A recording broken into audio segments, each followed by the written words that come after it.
Kalau nggak takutnya kepotong. Oke, udah.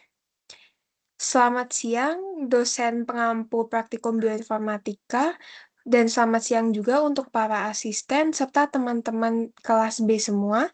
Perkenalkan, kami dari kelompok 5 hari ini akan membahas manuskrip kami mengenai in silico screening of potential compounds from Mimosa pudica plant as an anti-cancer compound.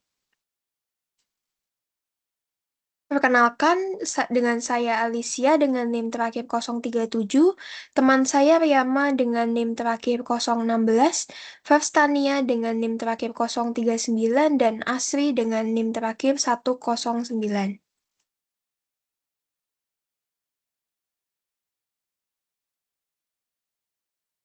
Pada tahun 2022, tercatat hampir 20 juta kasus baru kanker di seluruh dunia dengan 9,7 juta kematian.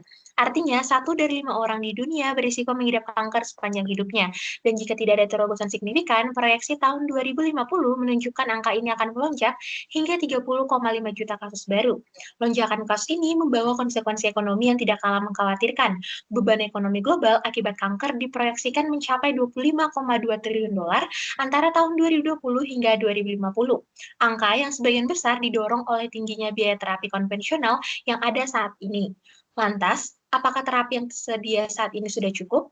Sayangnya belum. Kemoterapi, radioterapi, dan pembedahan masih menjadi andalan, namun ketiganya memiliki keterbatasan serius seperti toksisitas tinggi, risiko resistensi obat, dan kerusakan pada jaringan sehat di sekitarnya.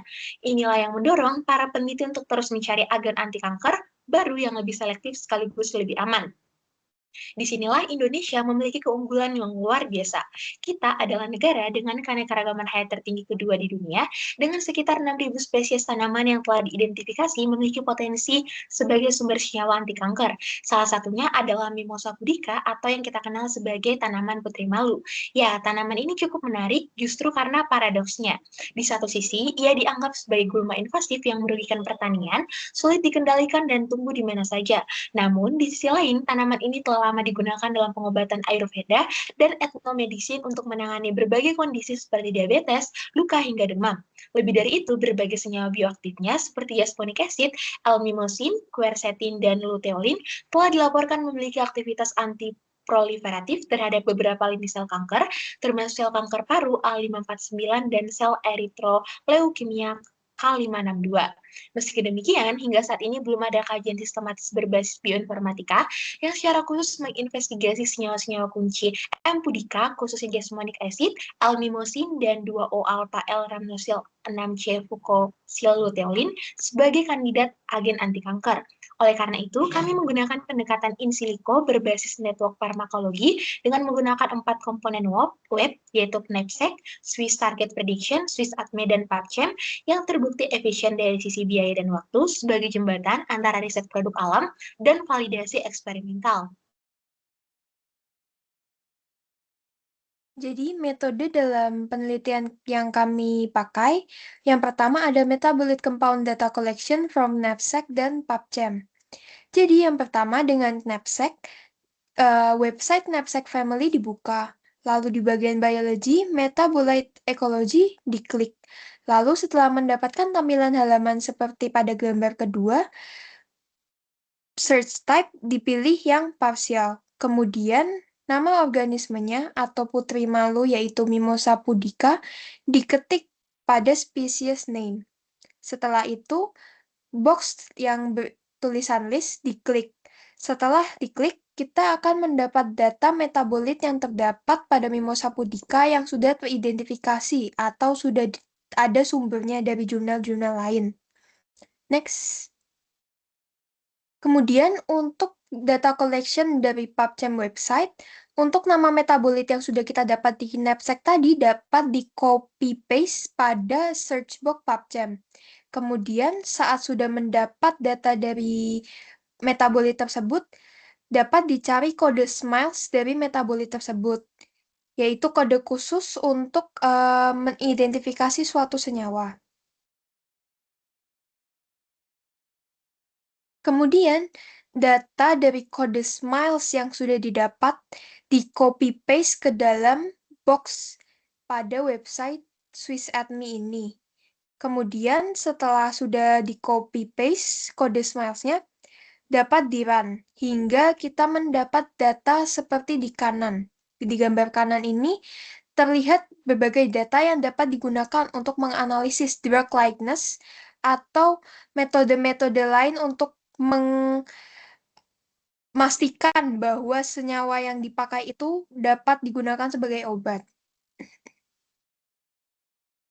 Kemudian dapat dianalisis lanjut menggunakan Swiss Target Prediction, di mana langkahnya kurang lebih sama, yaitu kode SMILES yang didapat pada website PubChem tadi di copy paste pada search box di website Swiss Target Prediction ini. Kemudian spesies yang dipilih Homo sapiens karena kita meneliti tentang efek senyawanya terhadap uh, sebagai anti kanker untuk manusia, makanya Homo sapiens dipilih. Kemudian dipencet yang kotak predict targets ini. Lalu setelah data di-run, kita akan mendapat hasil pada gambar yang kedua di kanan ini, yaitu target classes, di mana gambar ini menjelaskan bahwa senyawa metabolit yang kita teliti ini dapat berikatan atau berinteraksi dengan target-target protein apa saja, seperti yang didapat juga di tabel bawah, di mana probabilitas interaksi antara senyawa dan protein dapat dilihat. Lalu ini adalah hasil dari Swiss ADME. Jadi, hasil yang kita dapat, kita analisis dengan metode Lipinski's Rule of Five, di mana metode ini adalah metode yang paling umum digunakan untuk mengetahui drug likeness suatu senyawa metabolit. Jadi yang pertama ada jasmanic acid, di mana dia tidak memiliki pelanggaran sama sekali. Karena berat molekulnya di bawah 500 gram per mol, lalu log P atau koefisien partisi oktanol airnya itu juga di bawah 5, serta donor ikatan hidrogen atau hydrogen bond donor juga di bawah 5. Kemudian ada hydrogen bond acceptor atau HBA yang juga di bawah 10. Empat syarat ini merupakan syarat utama Lipinski's Rule of Five, dan berdasarkan empat syarat ini dapat kita singkirkan atau dapat kita exclude untuk senyawa turgorin yang memiliki 2 violations, lalu senyawa turunan luteolin ini yang memiliki 3 violations, dan caseosendentalin B yang memiliki 3 violations. Lalu, ini adalah hasil untuk Swiss Target Prediction, di mana target kelas yang kita utamakan adalah nuklear reseptor, di mana dia berperan dalam meregulasi proliferasi sel dan metabolisme serta sistem imun yang terkait dengan uh, munculnya kanker. Berdasarkan data yang didapat di Swiss Target, kita dapat mengeksklud senyawa noradrenalin dan mimopudin karena tidak memiliki probabilitas untuk berikatan dengan nuklear reseptor ini.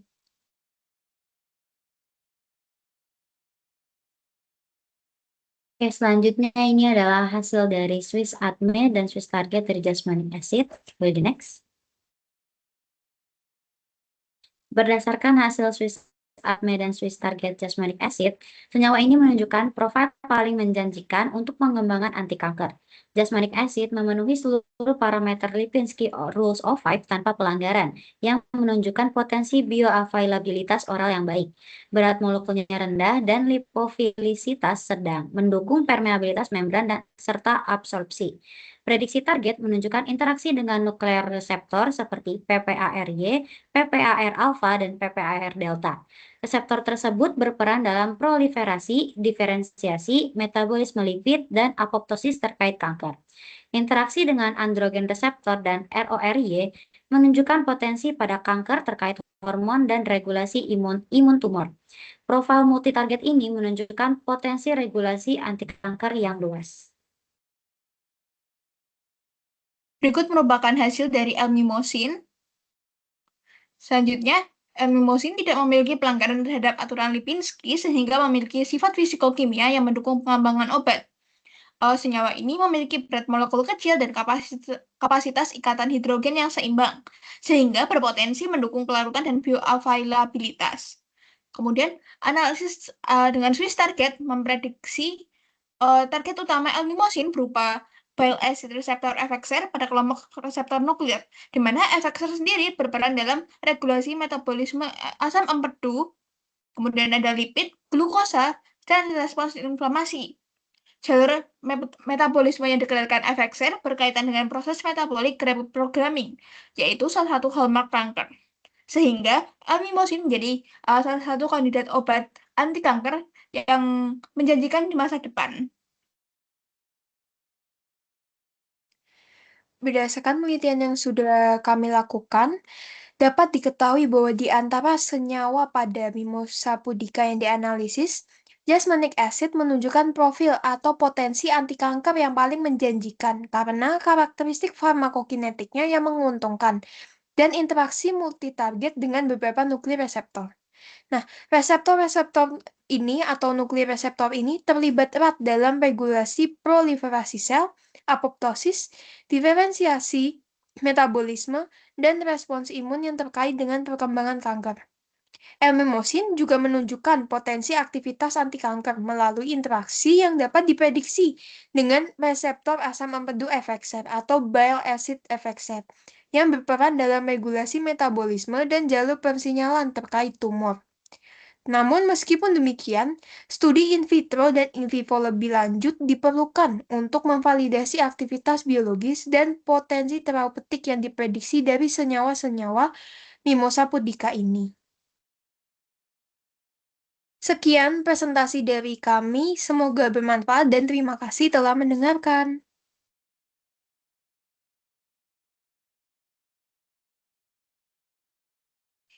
Yeay, udah selesai guys. Tinggal Oke. ini berarti ntar.